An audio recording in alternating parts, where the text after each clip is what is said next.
The worst horror movie I ever saw was fucking great.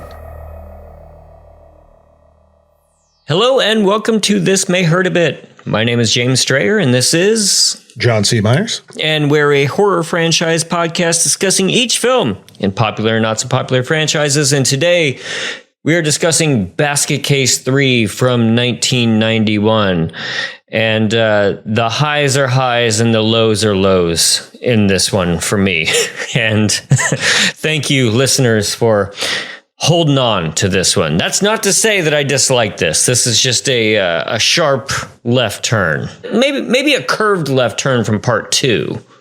But, well, you know who's not a fan of this movie? Frank Henenlotter. Yes. Yeah.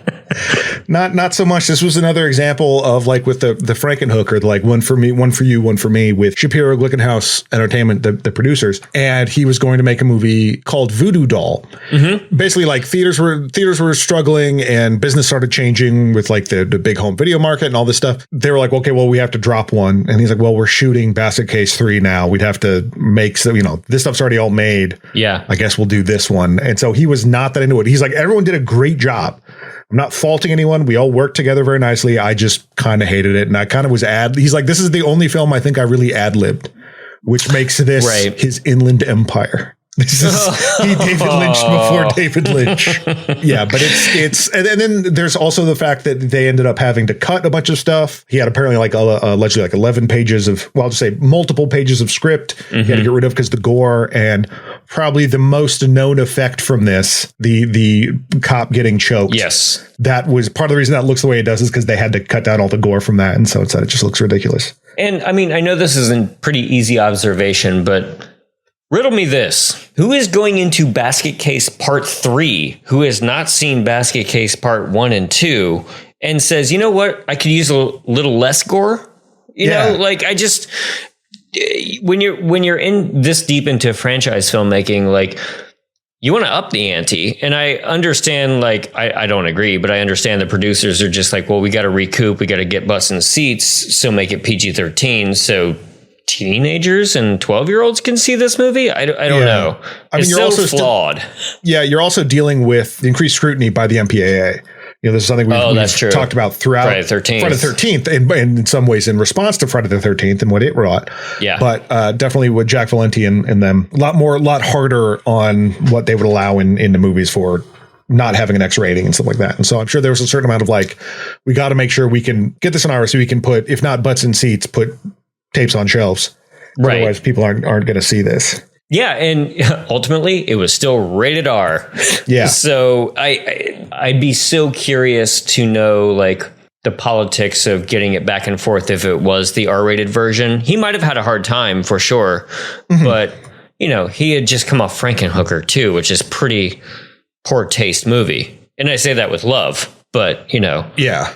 This is the first movie that we've done so far. We should mention that's as of now anyway being released through Troma, right? Because we haven't done Troma yet. Troma acquired James Glickenhaus's North American Pictures catalog, which included Maniac Cop, Basket Case 2 and 3, and Frankenhooker. Mm-hmm.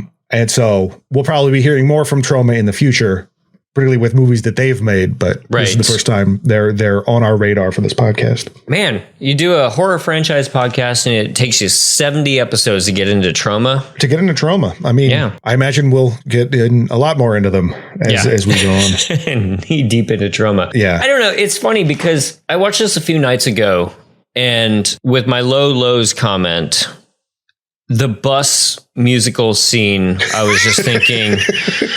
All right, guys. I mean, look, I love silly stuff. I give me all the goofy crap you can.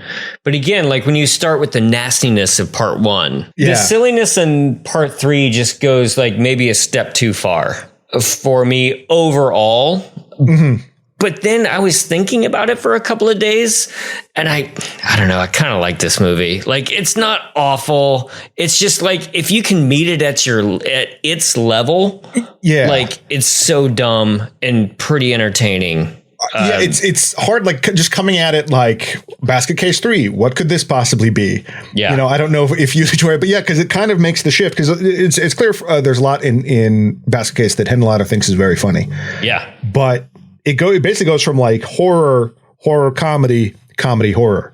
Yeah. Like in those three movies. Sure. And yeah, this one just is so much more a comedy. And in fact, meeting it at its level, I think it almost meets Dwayne at Dwayne's level. Like or me at 12-year-old Van level. Hentenryck. Yeah, Kevin Van Hentenryck is like so much better in this than he is in part 2, because I just think the tone of the thing is a lot more like silly, and he's able to meet that a lot more. Well, I noticed this upon another watching of it. Like, he plays it so straight. I mean, he's a little bit elevated in scenes, but he plays his performance completely straight when he's around all these kind of crazy weirdos. Yeah. And I think that makes for a better performance. There's that whole concept of comedy of like, play it straight, it's funnier. And he completely does that. And it's not, obviously he's not reacting to this podcast, but just the idea that like people saw for Basket Case and were like, this is actually really good and we should elevate it. And, oh, look at all these like interesting themes about genital act stuff. And he's like, yeah, it's crazy. Hey, look at these freaks running around. Look at that. Right. And it's great. Like, it just leans into that. It particularly, if you get the idea that he doesn't really want to do Basket Case 3, this is a great way to not want to do it. I mean, and we can talk about this more in the wrap up, I suppose, but like, for a man who didn't want to make his legacy, he just had to keep making his legacy. Had to, maybe not had to, but like Basket Case 3, he didn't make another movie for 17 years. Yeah. And then he did Bad Biology, which I still haven't watched, but I don't know, for a man who is like renowned and put into MoMA for the first one, he just kept getting ground down into making Basket Case films. Right. Where it's like, there's no, okay, well, we could do this, but how about another Basket Case? Right. Well, it makes me wonder, like, if he got the funding for Frankenhooker to do Basket Case 2, what was the give and take on Basket Case 3? Did he just get kind of like screwed in the end, or like, well, it was going to be that voodoo doll movie. Gotcha. Yeah, but then that went away. So then he's just stuck with Basket Case 3. Oh man. Poor guy who gets to make movies professionally. Yeah. Well, he even mentioned that this interview, I quoted from it once already, but he's this interview with It Came From Hollywood.net. He was saying, but it's not why you want to make movies. You're not in the business of making sausages. You shouldn't crank them out. That was something I just cranked out. And I think that meaning Basket Case 3, that he's like, I don't want to, that's not what I wanted to do this for. Like, right. I don't want to do this. Just like, well, if I get this done, then I'll do the one I want to do. And like maybe I'm getting overly maudlin or philosophical or whatever with this, but like, a statement like that, I do believe it coming from him, but it's also like the layman or somebody who doesn't love horror movies would hear that and not believe that man. It's just like, oh, not something you just wanted to crank out considering you made Basket Case. Like, no, that shit was a labor of love. Yeah, that's why I wanted to do it. Yeah, I'm not making the movies I want to make. And he at the time was already getting busy with Something Weird. Yes. His video company. Archiving. Yeah. Yeah. It was like archiving and selling, old exploitation films and stuff like that, preserving that kind of stuff, which is great. That kind of stuff is so important. It's so important. That rules. And so if you're in it for the passion of the thing and they're asking you to not do passionate work, then why would you want to do that if you don't have to, you know what I mean? Well, like if you're not getting a nice paycheck, which I'm sure Henenlotter isn't, but like, I can compromise my values and put 2 years into a basic film if they're paying me big money. Oh yeah, I will sell out immediately. Yeah, but yeah, no, it's like I get it, but yeah, it's like if you have another thing going and maybe you can make it so that this isn't your priority. Why do it if you don't love it? Belial was the albatross around the neck of Henenlotter for so long. Yeah. He was lashed to that boat. Sail? Was it a sail? I think it was the sail. Yeah. Yeah, the mast. I don't know about ships. I just know about freaks and baskets. Right. The movie opens. Oh, yeah. With this Belial sex scene again, because how could it not? Frank Henenlotter thinks that's so funny, and I kind of, God bless him, that you're like, here you go. Yeah. It's this. Well, as you were saying in the previous episode, like Frank Henenlotter was working backwards from that scene. And so he's just like, not leaving this on the floor. Like, we're going to use this again, and we're going to shock people at the beginning of this movie.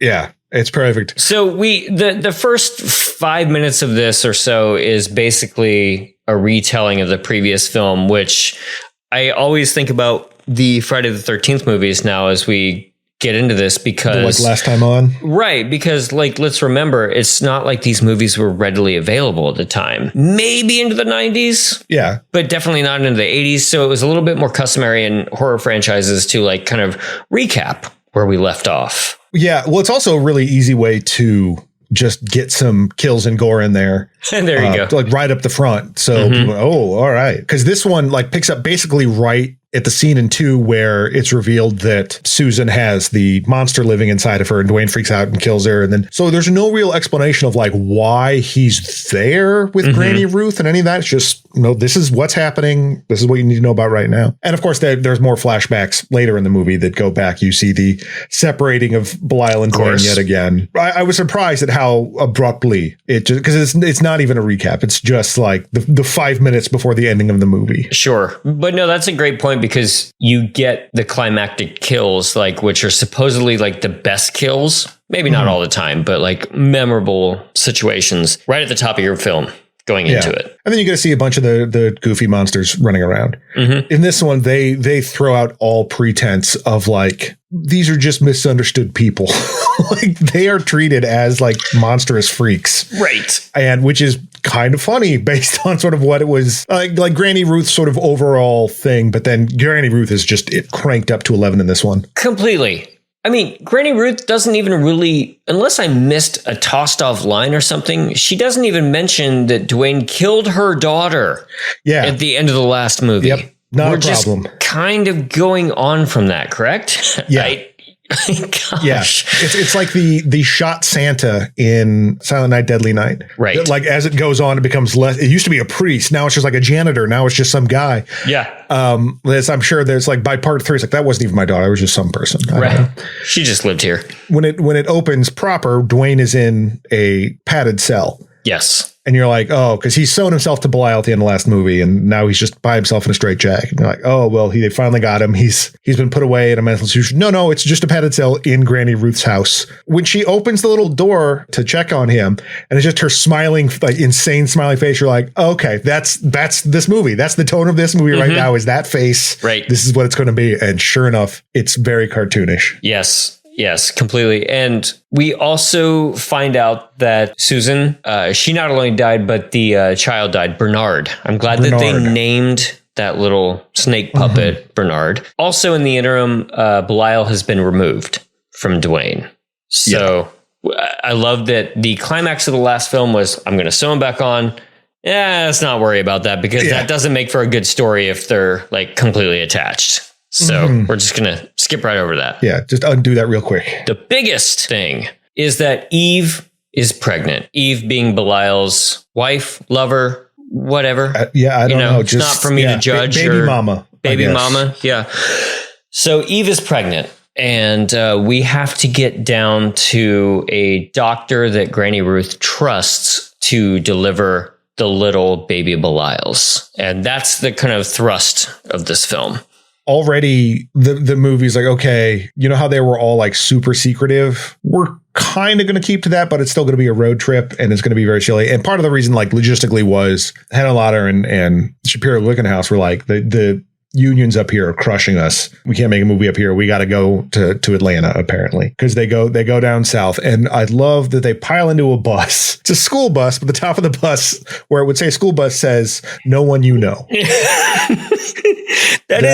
That got me. Yeah, that's a very specific type of humor to me. And it completely worked. Like that's just such a great cutaway, like almost Futurama gag or something like that, where like you cut to that, you pan down. Right. It's just a throwaway thing. And the bus is all covered in curtains, which I also appreciate that all the curtains are very sort of like brightly colored. Yeah. You know what I mean? They're all different colors. So it's like just a circus in there because why not? Dwayne is still on for the ride. He's still in his straitjacket because they don't trust him. He wants to he wants to get back to Belial and, hey, I know I screwed up, but come on, we're brothers. That's not happening yet. Belial's freezing him out. Belial is not on the bus. He's in a basket on a U-Haul being hauled by the bus. Man, doesn't even get to hang out with his people. Yeah, Belial's an outcast in this regularly. I don't even know him. He's a problem. He's a problem for them. And I'm surprised that they give him all this slack. As they're driving around, Granny Ruth, when she's working the room on the bus and then basically introducing you to all the characters, just some just wonderful lines. Would you like another sandwich, Mackerel? What? Well, there's nothing I can do about it. I told you to go before we left. Oh, Cedric, I see you brought your lettuce. It reminds me of the end of the previous one where she's just making sure everybody's cool at the barbecue. It's her just interacting with every single one of them, introducing each character to us in a sweet, loving sort of way. Yeah, and I just can't stress enough how much I love Annie Ross. Yeah. She does not phone it in on this. She sells it and is having so much fun. And it's sort of just the delivery of the line, "Oh, Cedric, I see you brought your lettuce," is perfect. And like you could have oversold that, but it's just totally normal and fine, and I love it. There's a lot more comedy bits in this one too. Like Dwayne is talking to the big-eared, rat-faced guy. He's never been this quiet before. I've always heard him talking to me in my head. Yeah. But like all I wanted was for us to be together again, like we were before. I hear you. Yeah, well, maybe you're right. Everybody looks great too. I mean, again, we're still talking low budget effects here. But I kind of feel like some of them got a little bit of an upgrade. Yep. They dug those costumes out of storage, might have had some wear and tear on them, made some new ones. But I do think that this had a lower budget than part 2. So they were fortunate that they had all the old costumes from the previous one, actually. For what it's going for, I think it achieves it, and it because everybody looks remarkably wacky, like in the last one, and they're again going for the cartoonish direction that Henenlotter wanted to have. Right, like at no point is this about or any of these unique individuals anything other than monsters. Yeah, they're just monsters that you're friends with. Like it's fine. Although at the same time, Belial's the only one that ever does any murdering. But they all are fine with it and are willing to help Belial murder. Which I think is very funny. Well, they did that in the end of the previous movie too. In the attic. But they're all fine with it. But yeah, they themselves, it seems like they don't do it like that. Particularly on this road trip, they don't have to protect themselves necessarily. Sure. In the same way they're doing in part 2. Then, of course, Granny Ruth performs a show tune.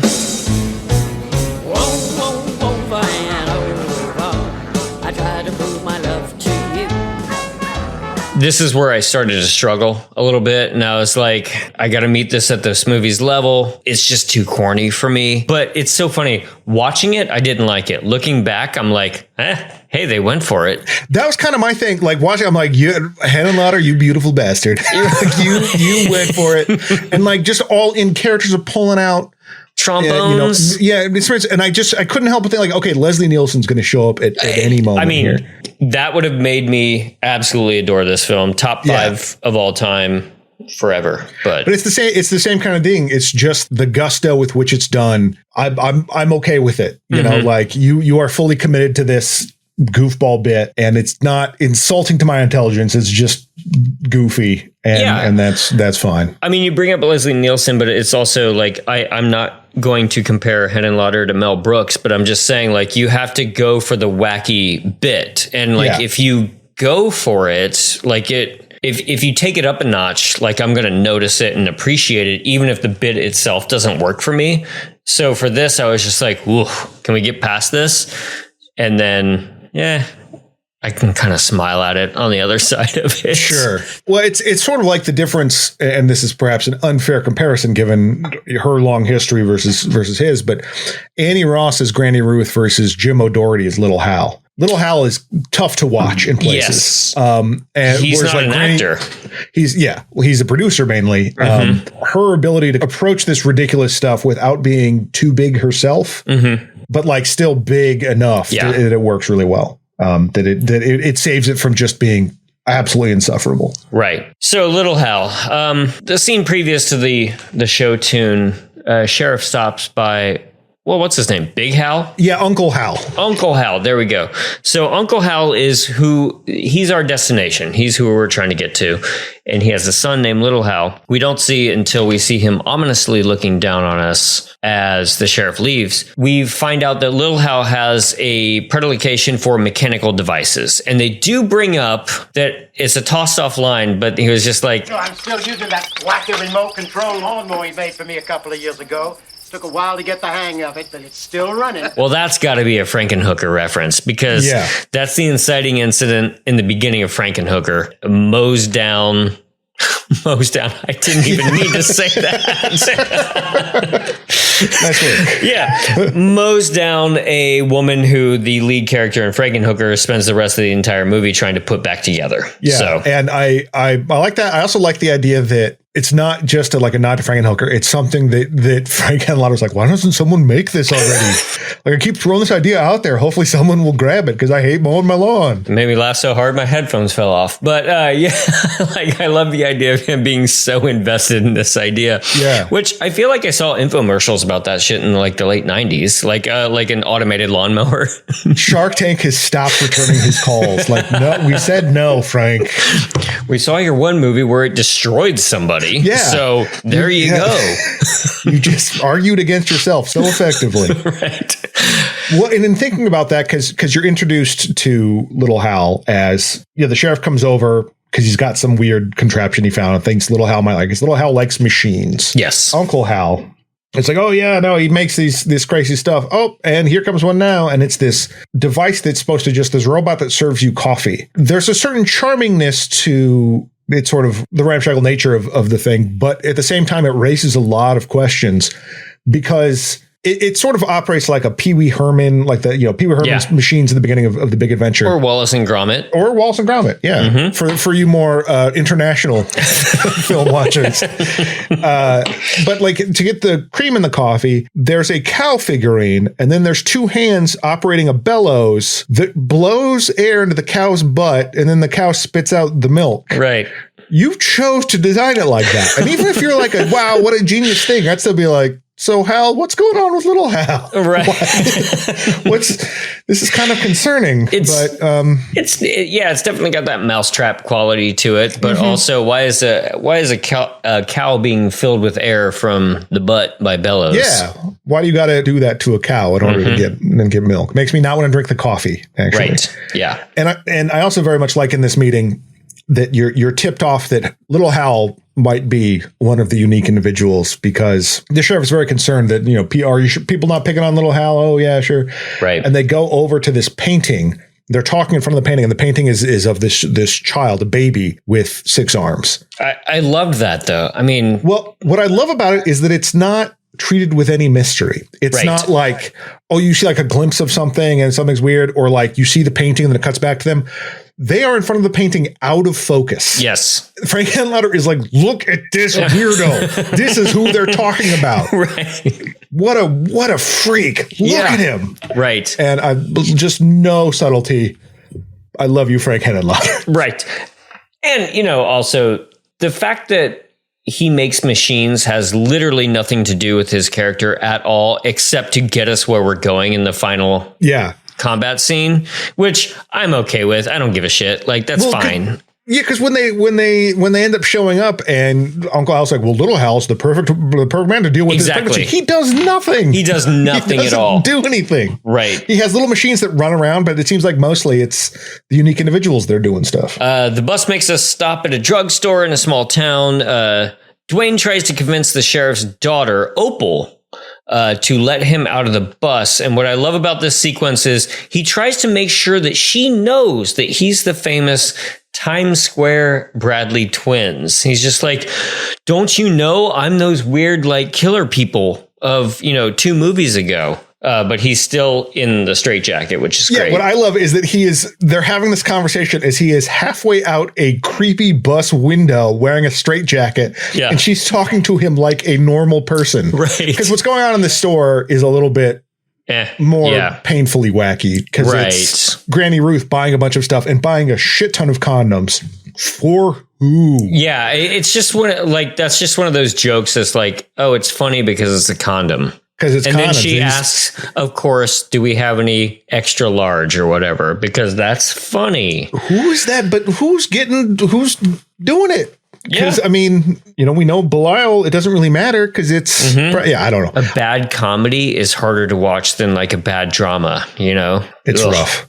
Yeah, so he makes contact with the sheriff's daughter. The sheriff is in the drugstore confronting Granny about what a shitty parking job it was done. Right. Which I like that's, again, like I said, that whole pretense of like, we got to stay undercover is gone. It does not matter. It's it's spring break, road trip. Who gives a shit? Mm-hmm. So Granny knows the sheriff now, and then they all go on their merry way to Hal's. To Hal's place. They pull in horns a-blaring.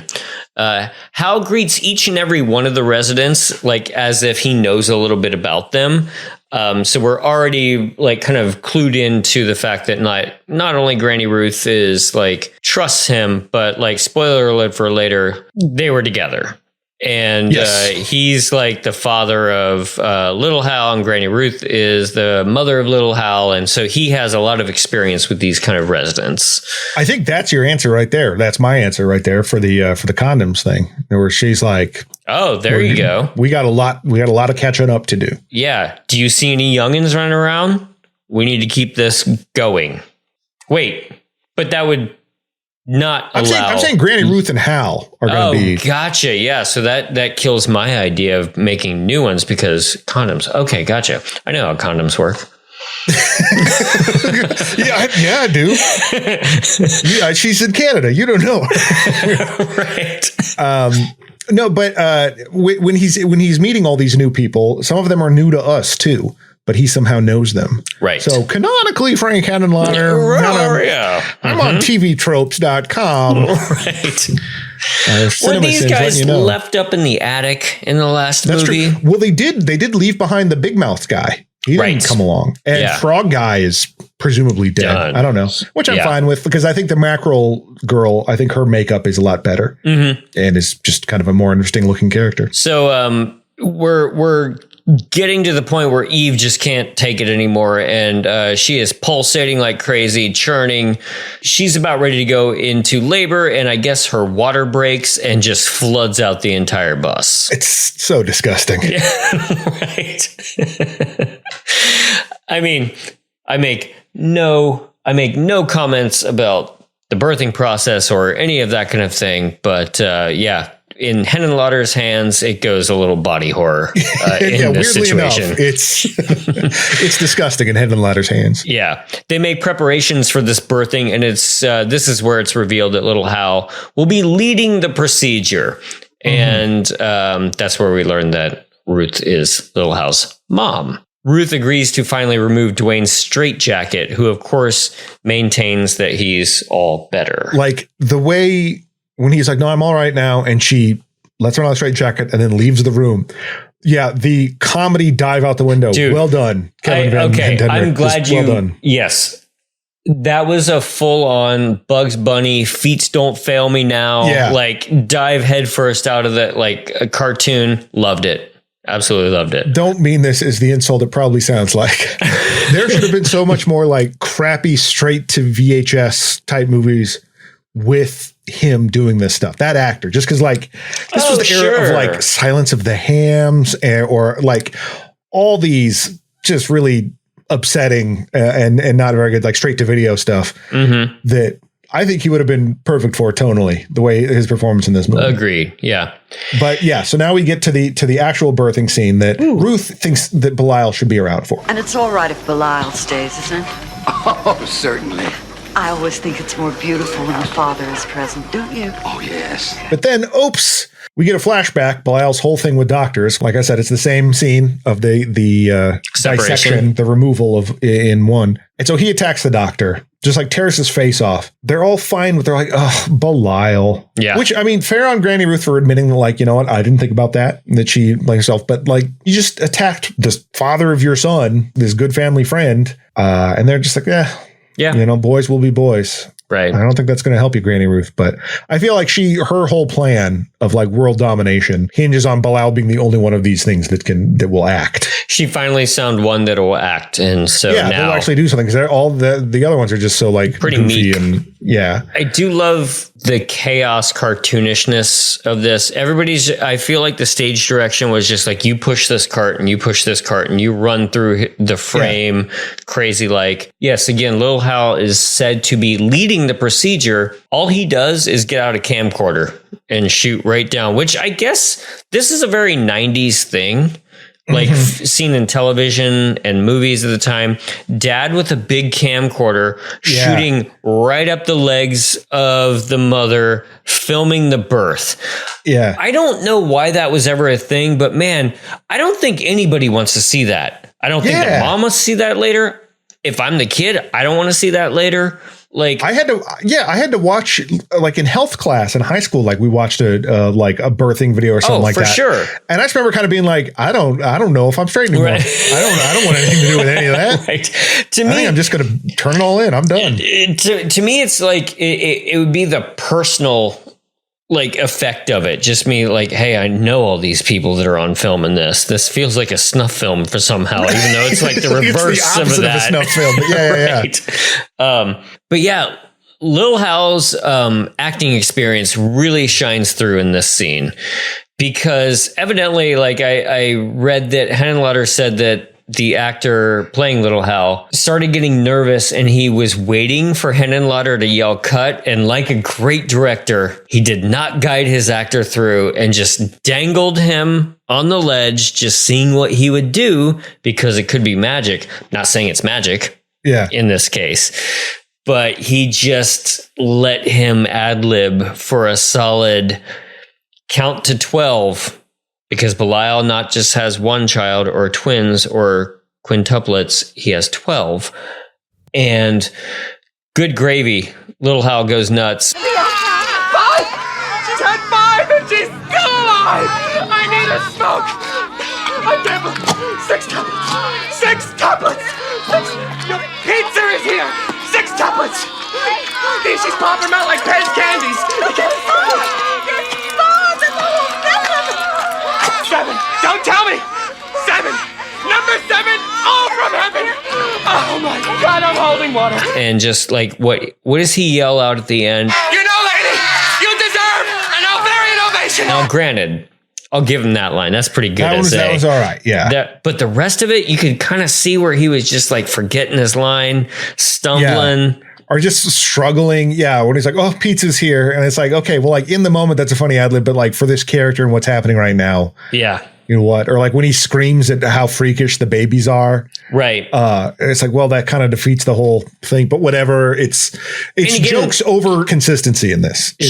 And we got to remember too, that this was, shot on 35 too. So you don't have the luxury of going back and retaking all that stuff. Yeah. You just burned $1,000 in film when you do that. And like, I think that's something maybe we don't talk about enough on this podcast, considering like when we talk about like small maladies or something like that. But developing 35 millimeter film is a whole process, and editing it is a whole process. It's not like nowadays where you shoot on digital and you can just cut and re-go. But so this is the take they had, and this is the take they had the money for. Right. So this is what we got. We should mention at this point that or we have not mentioned so far, that Little Hal is like 8 feet tall, and like the top head and shoulders and top arms just seem like a regular person, and then he just looks like a Resident Evil character below that. Or kind of like Grimace. That's a knock on Grimace, because I mean he's kind of purpley, but Grimace only has the 2 arms. There you go. Okay. You want to hug Grimace. You don't want to hug this guy. I was going for the cone shape. Okay. Yeah. No, I can see that. Yeah.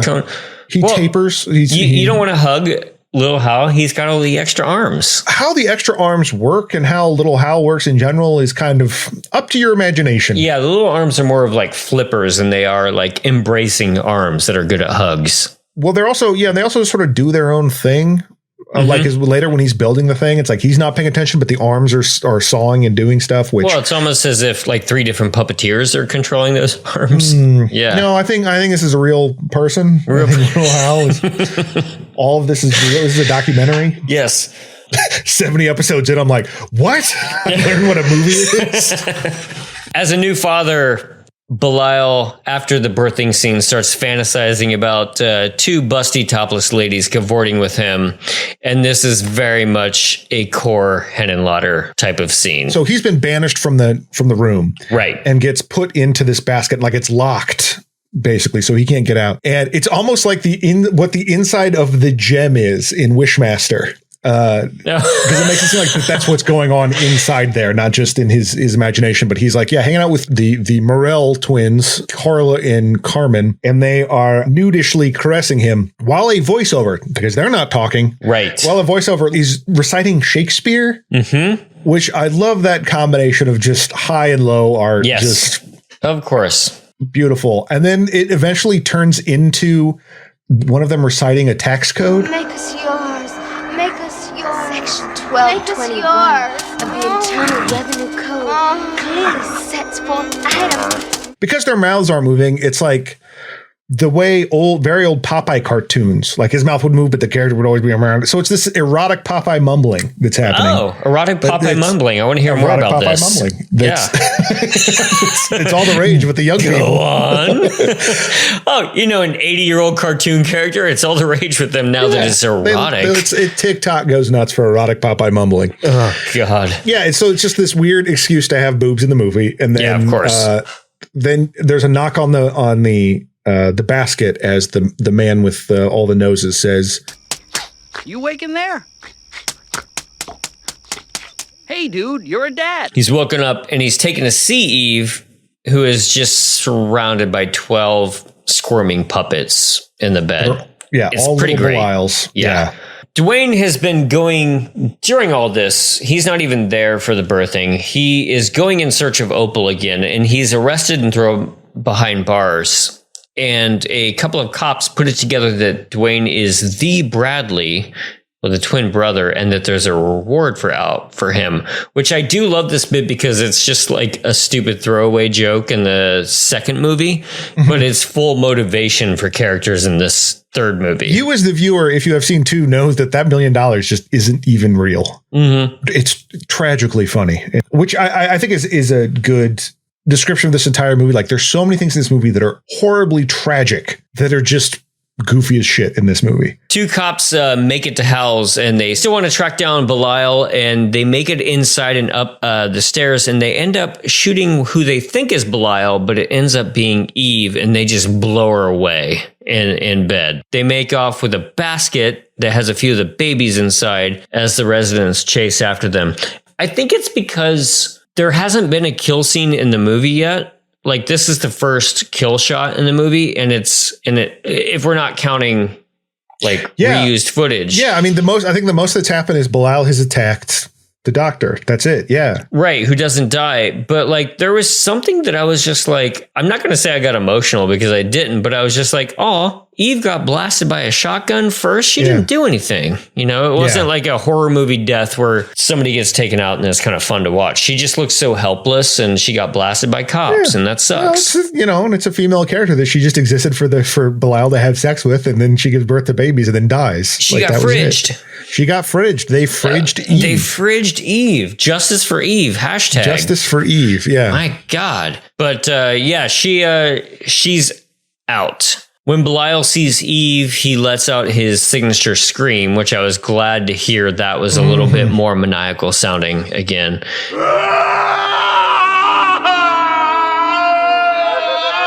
And this is what kind of reconnects him with Dwayne, who is behind bars. Then we get this weird jump where Opal fancies herself as a dominatrix, and she strips down to some black leather and grabs a whip out of the police locker, because cops keep whips around. Maybe they do. I don't know. It's the South. Yeah. She tries to seduce him, but ends up touching the spot on his side where Belial was disconnected, and she suddenly loses interest. And, again, this could be a very Henenlotter trashy scene that he thinks is edgy in 1990, like a dominant woman type of thing. But it did kind of come out of the blue. And I don't know. Yeah. What I like about, you mentioning that, what I like about Henenlotter's sort of like edginess, and in that same interview I was talking about earlier, he kind of talks about that concept of like, you do too much gore and you're not sure if it's comedy or horror anymore. It's like, that's part of the punchline. There's no like edginess to Frank Henenlotter. He just thinks this shit's funny. He's not like, oh yeah, like Agreed, I'm gonna blow your minds, man. Agreed. It's more just like, oh, let's get this gory. This is ridiculous. Mm-hmm. Particularly like with her becoming the dominatrix, the fact that so cartoonish, because she realizes that that is indeed Dwayne. They do have him on file. So she's like, I know how to treat bad boys, and takes off her shirt, and on her arms are two like prisoner of love, and I love that. There's like these very cartoonish, and the fact that their emotions and motivation for the characters that are delivered through tattoos is such a cartoonish thing, and I love it. Right. And there's like he's really not interested in that necessarily being sexy as it is just kind of silly. Mm-hmm. But again, for this movie, if all of a sudden this movie's like, we're going to do a real fucking hot scene right now, which they tried to do a little bit with the Belial thing, but it was still very silly because it's a bunch of ladies caressing a weird puppet, that even with regular human beings, it's like, no, sex is funny. Yes. My motivations are literally tattooed on my bicep so that you can know them. The cops show back up. Speaking of cartoonish, because the sheriff catches the daughter and chastises her and kicks her out. The other cops show up with like, oh my God, this stuff's so crazy. And he delivers this amazing alliterative line. You boys have been through a lot tonight. Bailey, you book the Bradley boy. Baxter, take the bassinet of baby Belial's in back and get Brody to come by. Where's Brennan and Banner? Bowling. It's Thursday, Sheriff.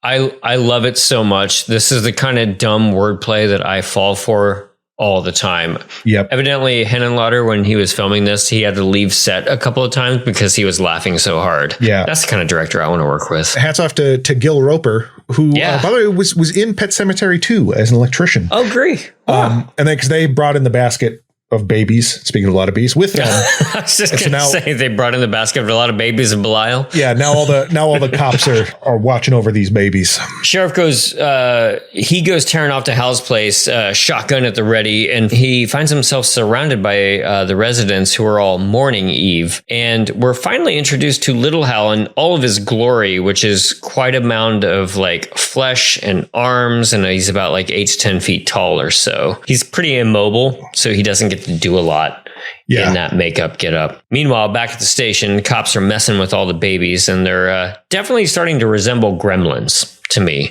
It's just a basket full of like kind of gross but cute creature puppets, Basket is dropped off in front of the station, and a couple of cops bring it in.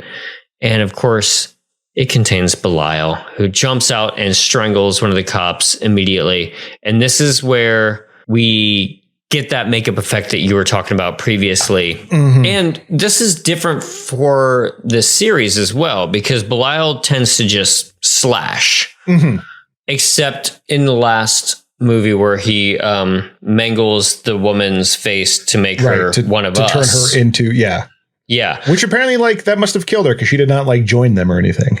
Oh, that's too bad. That would have been a great touch, actually. Yeah. So he spins this head around 180 degrees, and the prosthetic face almost like blows up. And yes, it was supposed to be full of like blood gushing and everything, but it looks very, dry and cartoonish. Yeah, this one could have been wetter. Mm-hmm. It looks like a goofy carnival effect, which we have not shouted out Gabe Bartalos and the people over at Atlantic West Effects for their makeup effects that we've talked about repeatedly on here, because generally they're very good. Yeah, this one was just like, if there was blood coming out of everything, it would have been fine. It would have been like a Psycho Gorman, like it's just ridiculous. But because you took away that element, it's much more comical, but not necessarily in the way that you would want. And that's how the birthing scene was supposed to go as well. Like there was supposed to be all kinds of like mucus and blood squirting out while she gives. And like, man, could you imagine like just little Hal just getting splattered with blood constantly doing that? Like that monologue? That would have been way better. Bruce Campbell in Evil Dead 2. Like when that stuff is shooting out of the walls, if it's just like that, that would be hilarious. Belial does go kind of up a level than just his like kind of face scratching in this. Like when he's pulling off the other cop's face, that is a really great effect, because he's got like, the teeth in there too. It's ridiculous because it's not necessarily operating the way a body would operate, but it's horrifying in its own way. Yeah. Then Belial jumps on a cop's back, who then mistakenly shoots Opal, the sheriff's daughter, who falls and squashes a baby. Oh yeah, and then that's when Belial like turns another head completely 180 degrees around.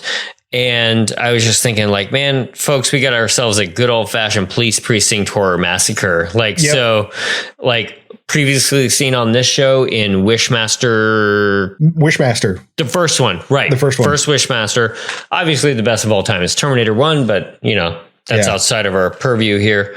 But always love a police precinct getting overtaken by a creature. Again, going back to that Frank Henlotter interview.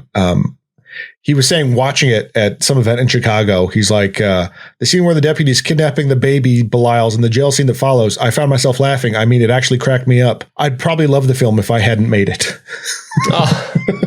He's so self-aware. I know. And man, he so clearly loves this shit. You know, just again, that's why he made the first basket case, because he wanted to watch Grindhouse movies. So yeah, it's ridiculous because to feel that way about something you've made. I re-listen to every episode that we do, multiple times a week. We're like, man, we are so good and funny, like a regular person would, you know?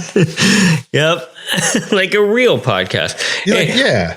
Well, it's that moment in Boogie Nights that I always think about. It's a real film, Jack.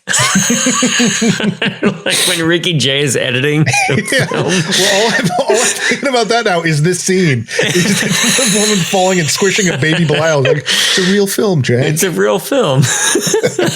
Sheriff finds his daughter dead as Dwayne escapes, and Belial is found to be injured. So Dwayne takes him to see Little Hal. We haven't seen much of Little Hal's gadgets for a while, but now we know he's starting to build something in this kind of like abandoned barn. The scene where he's building that, Dwayne comes and is talking to him. Belial wakes up. So he and Dwayne are finally going to connect. This hasn't happened the entire movie. They have not been together. Again, my complaint to the second film. Yep. And I love Dwayne's reaction in this exchange. Hey, Dwayne, have you ever considered butterflies and how the very process of their creation recapitulates that of the universe and the music beheld therein? No. And just like how he delivers that, I thought was just pitch perfect for the whole thing. Yeah. Which is if you don't like the movie, that's an absolute criticism of Kevin Van Denrick. But I thought it was fitting for the scene, which I think matters. Totally. But, yeah, you get the sense, and him explaining the devices to Belial was a little like, well, this is just goofy, because this is not how Dwayne would talk to Belial in anything other than this movie, because like this movie is just so much like more jokes versus being a movie. Yeah, it's like, of course, he's just going to talk about the torque of stuff, and so, rather than just be like, hey, we are human beings that grow up together and have this connection or whatever. Mm-hmm. But sure enough, it's a suit for Belial to wear. So one of the cops that kidnapped him earlier is laying in bed, and he wakes up in his underwear, and there's like crushed beer cans in the bed. Mm-hmm. Never done that before. Other cop, he wakes up, walks into the shower, and gets attacked by a claw. Yeah, not before doing a whole bunch of Elvis impersonations. Oh yeah, there we go. The kids love. I wake up in the morning, I'm gonna get a little mouthwash in my mouth. I'm gonna switch it around and then I'm gonna spit. And then I'm really gonna feel the bowl. But I mean, both of those deaths are very funny because you just see this big claw come in, and in the case of the second, it's so chaotic. Cop, yeah, it's like so flashy. And Dwayne is like sitting in the cop's house eating cornflakes as the cop behind him is getting choked and pulled off screen by that, and it's very funny staging. Really enjoyed that. All the residents are gathered at a graveyard to commemorate Eve, and they decide that revenge is in order. They go to lunch, as you do after a funeral, and who's behind the cash register but the hooker with a heart of gold from part 1. Yeah, not the same character though. Or at least she's just listed not the same as character. Yeah, yes. But it's Beverly Bonner listed as fast food manager. Hey, I was waiting on him. I'd like 25 deluxe cheeseburgers, 17 double cheeseburgers, 14 chili cheeseburgers, 19 bacon cheeseburgers. You want this on one bill? Ma'am, you're going too fast. Now, the only thing that I liked about this scene, other than Beverly, because she's a treat to watch in each one of these movies, this humor was so dumb, but it did make me think of that I Think You Should Leave sketch that's been going around recently.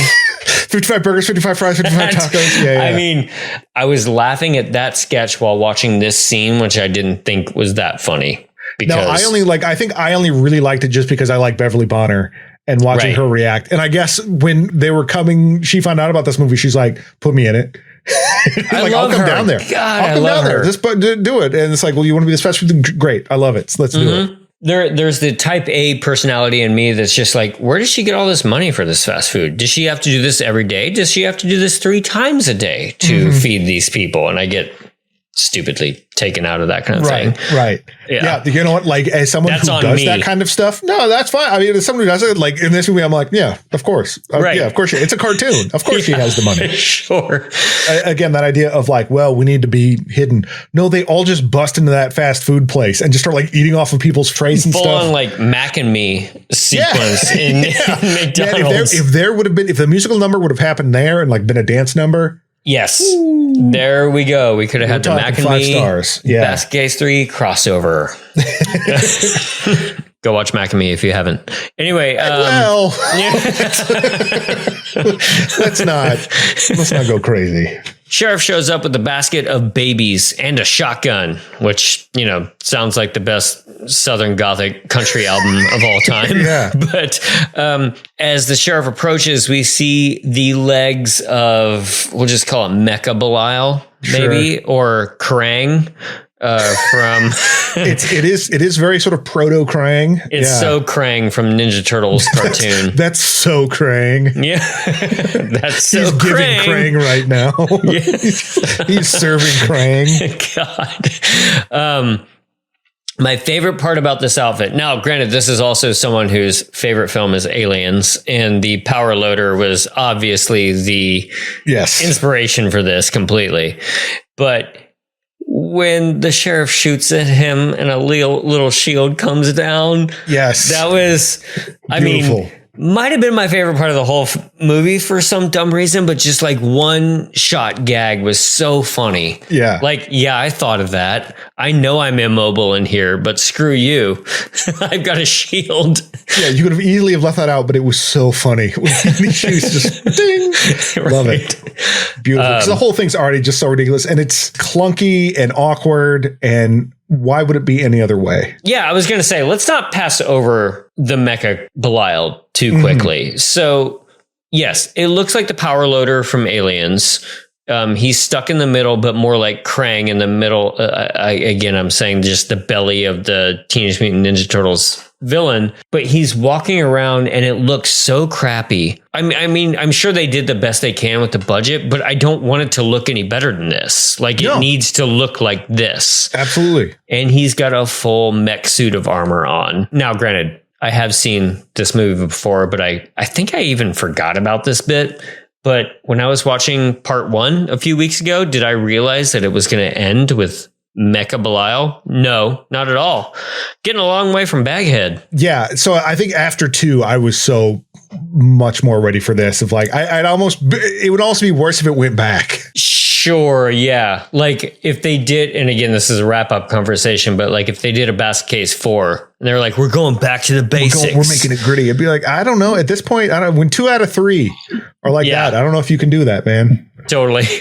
Yeah, because this tone rules the franchise at this point. If it's 2 out of 3, I mean, you could make that argument because that's basically because Evil Dead 2 and Army of Darkness are a lot sillier for sure. But I think if you would have to do a whole reboot, but we'll save that for the. Oh man, yeah, let's save that for the Evil Dead conversation. But like that's like I think of the silliness with Evil Dead much more than the gory realism of the last 2 films, and I have a hard time considering those being Evil Dead films. They're just possession films to me. So it's absolutely ridiculous, and the whole time watching it as he's doing this in the back of my head, I'm like, just give him a gun.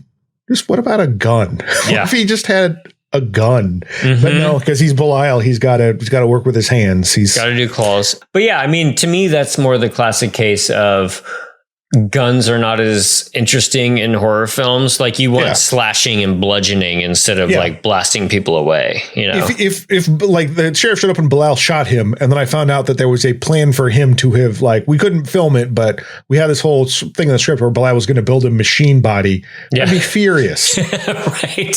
So yeah, Sheriff and Belial fight hand to hand for a while. Sheriff manages to knock him down actually, and go at him with a circular saw.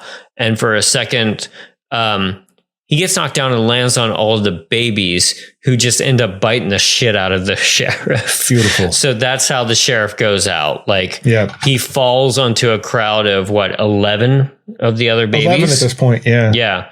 Rip that one baby. Well, we'll get there.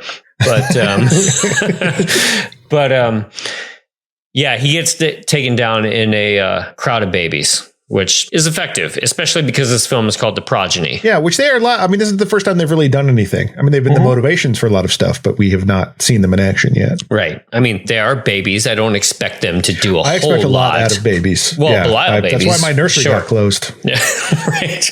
All right, that's all I want to say about that. But prison labor. Movie ends with the residents crashing a very 90s style afternoon talk show called Freaks and the Women Who Loved Them. Yeah, it's like Ronaldo instead of Geraldo. Yeah, or you know, the R from Ricky Lake, maybe. If you were a teenager in the 90s, you basically, like, if you're ever at home sick or just during the summer, these shows were just, I mean, I guess they're still on. I just don't, I mean, obviously. I think like Maury, I think is still a thing, but like, I mean, the 90s were talk show. That was the time for your Jerry Springers, your Ricky Lake, the Richard Bay show, Maury Povich, Sally Jessy Raphael. That was in the 80s, same with Donahue, but the Sally Jessy Raphael survived in the 90s. I watched a lot of daytime TV. Oh, man. Like, my friends and I, we watched the Jerry Springer Too Hot for TV VHS tape to its death, and we made up our own stories that everybody was going through the entire time. And I'm forever, bitch. It's good stuff.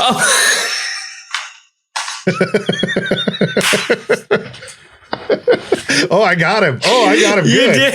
Holy shit. Yes. I'm with him. You ain't. I'm forever, bitch. Yep. One of many, but yeah, absolutely. Yep. I too watched that tape a lot. You're right. Ooh. Anyway, Granny Ruth comes out and announces that they're all here to stay. So, like, it's almost like they're trying to get in some sort of message at the end. But again, the message in this trilogy is very murky. Oh, yeah. Where it's like you're the ones that isolated yourselves. I understand, like, from like prying eyes and being gawked at or whatever. But now it's this whole like, hey, you've kept us down and we're going to fight you. Yeah. Okay. No one wants to do that. Right. Let's talk. Yeah, that's fine. Do not mess with Granny Ruth. Mm-hmm. And I like that. I really like that this whole thing has shifted focus. You want Granny Ruth origins? I don't want Granny Ruth origins, frankly. Because I want Granny Ruth in full bloom. Yeah. You know, I on one hand, I feel like we're missing the Belial Dwayne relationship, but absolutely, is how silly these movies went. For her to be at the helm of it makes so much more sense. Right. Agreed. Well, let's honor our dead.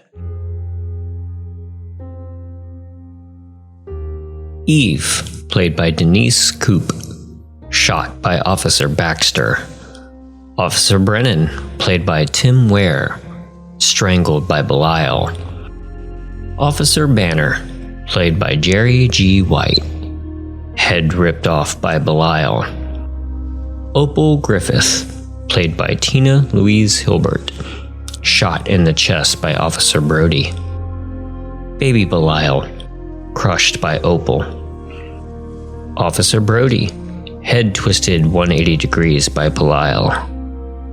Officer Baxter, killed by Belial in mech armor, strangling with claw.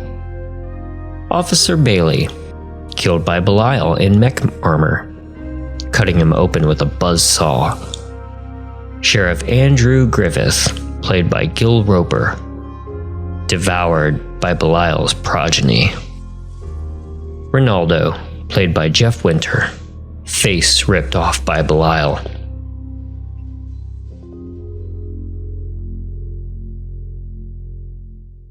10 deaths this time. 10 big deaths. So the most in the series, actually. That was pretty quite solid. the rampage. Yeah, actually. So I don't know. Yeah, like I said at the top, there were moments in this where I was a little bit worried, but then kind of looking back on it, I respect it a little bit more. And again, you kind of have to just meet it at its level. Yeah. It's more comedy than horror, more machine than man. And you just have to this time literally with the mech suit. Man? Question mark? Yeah. If it's not your cup of tea, I completely understand. But at the same time, if I'm not watching nasty horror movies, then my favorite stuff is like Mel Brooks comedies and Leslie Nielsen, like silliness. And so that's where I kind of bring my interest into Basket Case 3.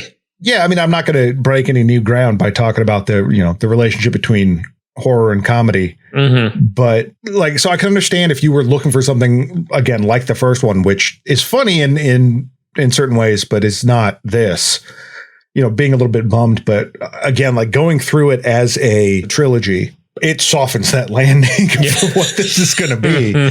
Part 2 does for sure. And so I knew a little bit more what to expect going into this one. I remember at the top of Part 2, I thought I was watching Part 3 because that's when I thought the entire family came into it. Yeah. And so I was kind of dreading this one a little bit more.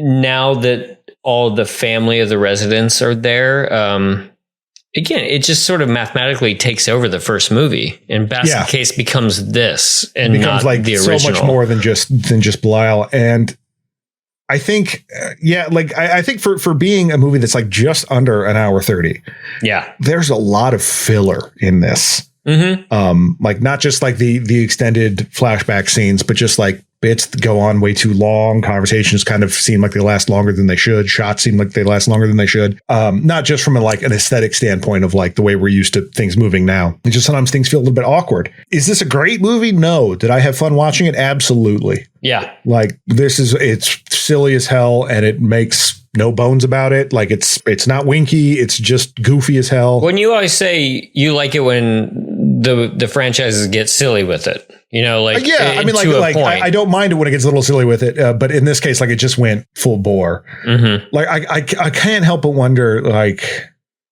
if things had gone differently, how big and ridiculous Wishmaster would have gotten. Sure. That. Just because it just got so, you cannot contain Andrew Divoff, how much that would have grown and gotten ridiculous.